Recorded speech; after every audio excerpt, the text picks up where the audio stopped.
जय Hind dear student. Question है हमारे पास, how much mass is lost when 1 kilogram of water at 0 degree centigrade temperature turns into the ice at 0 degree centigrade temperature. कह रहा है कि 1 किलोग्राम हमारे पास क्या है, आइस है, और उसे 0 डिग्री सेंटीग्रेड क्या है, वाटर से 0 डिग्री सेंटीग्रेड का हमें बर्फ बनाना है। 0 डिग्री से याद रखना, here temperature of the two state of that object is remains constant। यहां पर मेरे पास 1 किलोग्राम वाटर है, याद रखना बेटे, 1 किलोग्राम वाटर है, और हमें उस 1 किलोग्राम वाटर का 1 किलोग्राम हमें आइस बनाना है, और दोनों का टेम्परेचर 0 डिग्री सेंटीग्रेड, दोनों का टेम्परेचर 0 डिग्री सेंटीग्रेड।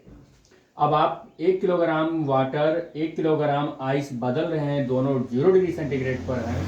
तो कह रहा है कि जब हम ये काम कर रहे थे, 1 किलोग्राम के वाटर को 1 किलोग्राम की आइस में कन्वर्ट कर रहे थे, तो कह रहा है how much mass is lost, कितना मास, ये मतलब इसमें ये टर्न होगा तो इस मतलब इस मास से कितनी energy, how much mass is lost, नहीं how much mass is lost 1 kilogram of water. ठीक, हाँ ठीक, यही हो जाएगा।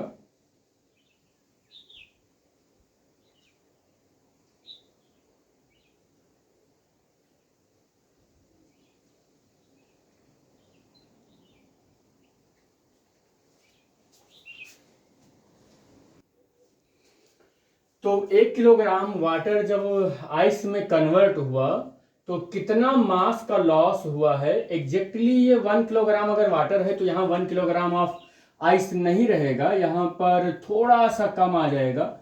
मैं मान लेता हूं कि वो जितनी कमी आई है वो डेलम है, जिसे हम लोग मास डिफेक्ट बोल रहे हैं, या लॉस ऑफ मास बोलते हैं, इसी को लॉस ऑफ मास बोलते हैं। तो कितना मास हमारा लॉस हो जाएगा।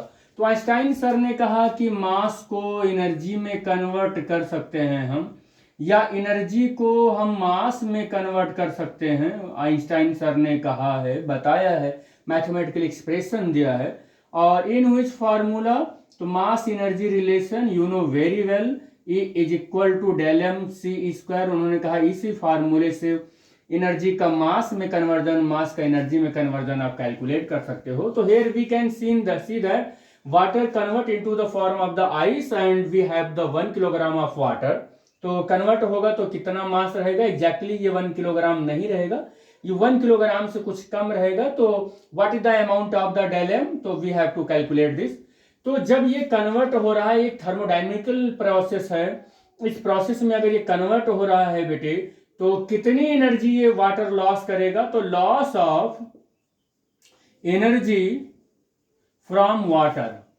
तो फ्रॉम वाटर से कितनी एनर्जी लॉस हो रही है, तो ये डेल क्यू जो है वो इसके लैटेंट हीट के इक्वल हो जाएगा, ml के इक्वल हो जाएगा।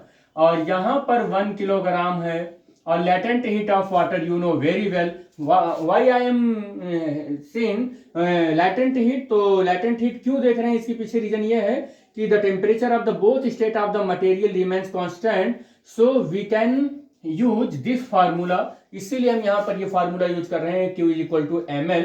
तो वाटर का जो लैटेंट हीट है वो होता है 80, तो 80 किलो कैलोरी अपॉन किलोग्राम, ये होता है। अब ये किलोग्राम से किलोग्राम कैंसिल हो जाएगा और आ जाएगा 80 किलो कैलोरी आ जाएगा। और 1 कैलोरी में 4.18 जूल होता है। आप इसको जब सॉल्व करेंगे तो 80 इंटू 10⁻³ इंटू 4.1818 जूल देखेंगे। तो आपके पास ये जो डेल क्यू है, इस एनर्जी, ये इतना क्या करेगा, लॉस करेगा, ये वाटर इतनी एनर्जी लॉस करेगा। तो इतनी एनर्जी जब लॉस किया है, तो इतनी एनर्जी कितना मास जनरेट कर सकता है, एग्जैक्टली मैं ऐसा कहना चाह रहा हूं कि यही एनर्जी हमारा E के इक्वल हो जाएगा। और E इज इक्वल टू हम यहां पर लिख सकते हैं कि डेल एम इंटू सी स्क्वायर। और ई के इक्वल अगर ये वैल्यू को हम पुट करें 80 इंटू 10⁻³ इंटू 4.18 और डेल एम हमें कैलकुलेट करना है। और c की वैल्यू सब लोग जानते हैं कि 3 इंटू 10⁸ होता है और c स्क्वायर है तो ये स्क्वायर कर लेंगे। और डेल एम को अगर हमें कैलकुलेट करना है तो 80 इंटू 4.18 इंटू 10⁻³ और ये स्क्वायर इधर आ जाएगा तो 9 इंटू 10⁻, और ये 16 हो जाएगा। और आप इसको कैलकुलेट करें, कैलकुलेट करने पर आएगा 3.73 इंटू 10⁻⁻12 और किलोग्राम आ जाएगा। तो इतना मास का लॉस हो जाएगा जब हमारा वाटर आइस में कन्वर्ट हो जाएगा, और इतना मास लॉस होगा तो इतनी एनर्जी क्या हो जाएगी, रिलीज हो जाएगी। तो आपको पता चल गया होगा कि अच्छा एक चीज आप देखिए कि ये मास का लॉस इतना कम है ना 1 किलोग्राम के रेस्पेक्ट में कि ये मास लॉस तो होता है लेकिन एग्जैक्टली हमें पता नहीं चल पाता है कि क्या वाकई मास लॉस हुआ होगा। तो जब हम माइक्रोस्कोपिक लेवल पर जाके हम इन सब चीज़ों की कल्पना करते हैं और कैलकुलेशन करते हैं मैथमेटिकल प्रोसेस से इस तरीके से गुजर कर, तब हमें पता चलता है कि जब कभी भी वाटर आइस में, आइस वाटर में, या वाटर किसी दूसरे स्टेट में, या कोई भी लिक्विड सॉलिड या गैस का स्टेट जब कन्वर्ट होता है तो जो एनर्जी रिक्वायरमेंट होती है, एनर्जी रिलीज होती है, जो कुछ भी एनर्जी मास से निकल कर आता है, तो कुछ ना कुछ इस तरीके की घटनाएं होती हैं। और इन घटनाओं को एक्सप्लेन हम करते हैं स्पेशल थ्योरी ऑफ रिलेटिविटी या कह सकते हैं आइंस्टाइन के इस फार्मूले से। तो इस फार्मूले से कैलकुलेट करते हैं तो एग्जैक्ट वैल्यू भी मिल जाती है।